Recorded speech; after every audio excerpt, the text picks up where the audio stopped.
घोटाला सामने आया। ईडी ने छत्तीसगढ़ में 18 जगहों पर छापा मारा। मेडिकल टेंडर घोटाले में ईडी की यह बड़ी कार्रवाई है। सूत्रों के मुताबिक 500 करोड़ से ज्यादा का यह घोटाला है। भूपेश बघेल सरकार के समय का यह घोटाला बताया जा रहा है। तो एक और बड़ा घोटाला, एक के बाद एक कई सारे घोटाले उजागर हो रहे हैं।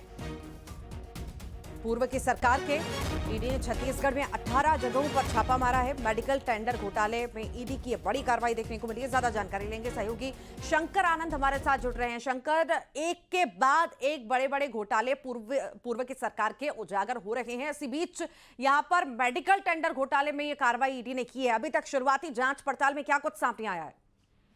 देखिए, केंद्रीय जांच एजेंसी ईडी के द्वारा जिस तरह से आज एक बड़ी कार्रवाई को अंजाम दिया जा रहा है, 18 लोकेशन पर सर्च ऑपरेशन की कार्रवाई को अंजाम दिया जा रहा है। और ये 18 जो लोकेशन है ये छत्तीसगढ़ के ही हैं, जिसमें प्रमुख तौर पर रायपुर और उसके आसपास के कई शहरों में इस सर्च ऑपरेशन की कार्रवाई को अंजाम दिया जा रहा है। और ये जो मामला है उस वक्त का है जब छत्तीसगढ़ में भूपेश बघेल की सरकार होती थी। भूपेश बघेल राज्य के मुख्यमंत्री होते थे और स्वास्थ्य मंत्री टीएस सिंहदेव होते थे। ये उस वक्त का ये सर्च ऑपरेशन है, मामला है। और इस मामले में ही स्थानीय पुलिस के द्वारा जो एक हाल फिलहाल में भी एक केस रजिस्टर किया गया था और एसीबी और आर्थिक अपराध शाखा यानी ईओडब्ल्यू के द्वारा भी इस मामले में तफ्तीश की जा रही है। और हाल फिलहाल में ही इस मामले में स्थानीय पुलिस के द्वारा तकरीबन 18,000 पन्नों का एक चार्जशीट दायर किया गया था। उस चार्जशीट में भी कई जो प्रमुख आरोपी थे उनके खिलाफ भी अब ईडी कार्रवाई कर रही है। जिस तरह से प्रमुख आरोपियों की बात करें तो शशांक चोपड़ा, उनका नाम है मोक्षित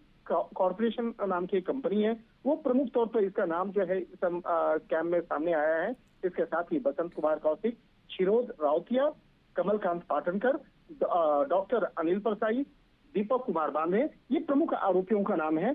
जो ईओडब्ल्यू की तफ्तीश में इन तमाम आरोपियों का नाम सामने आया था।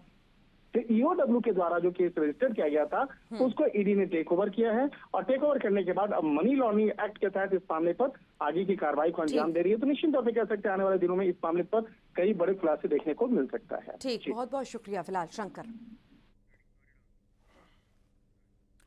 दुर्ग में 2 नन की गिरफ्तारी के मामले पर सियासत लगातार जारी है।